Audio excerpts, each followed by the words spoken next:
Honestly, the first time I got on the ice and felt a little bit of speed and how challenging it was, like I got hooked right away.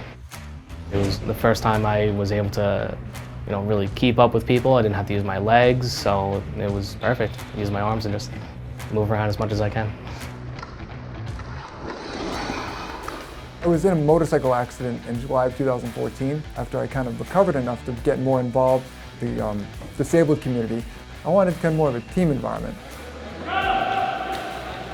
Because this is one of many adaptive sports, it really levels the playing field for certain people.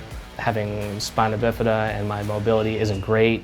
If I were to play stand-up hockey, I would basically be left in the dust as far as everyone skating around, even though I can use my hands. So with this taking out the leg component and allowing me to adapt and use my hands to be mobile and also to manipulate the puck, that has been great.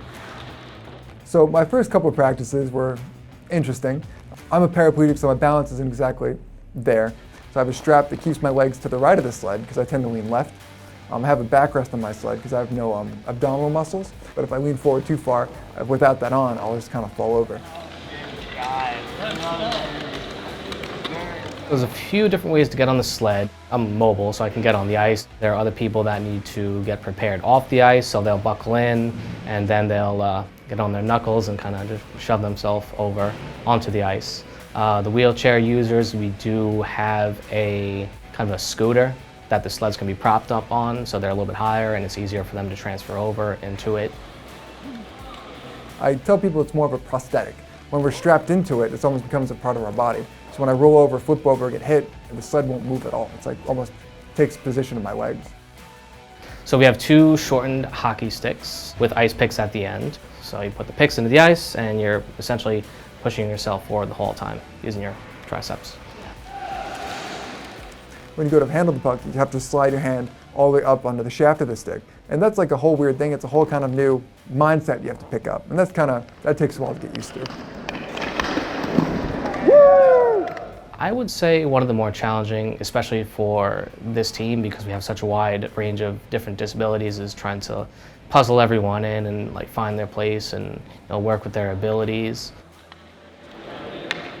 So I actually started when I was about 8 years old, so I'm playing 25 years now. And my role has shifted towards kind of a mentorship.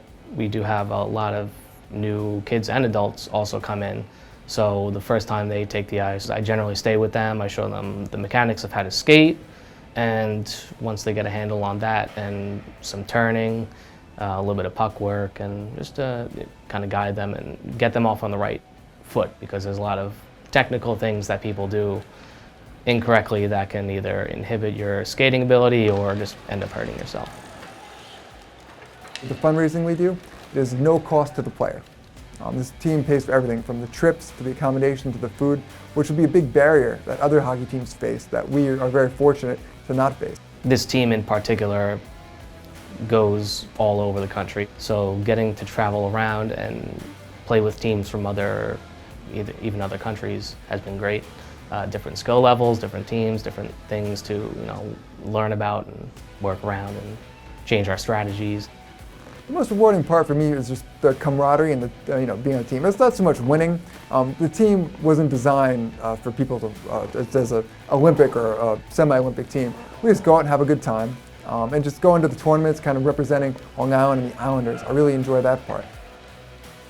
This is really the most unique team of its kind. We don't turn anybody down, we take everybody in, doesn't matter what your disability or age is.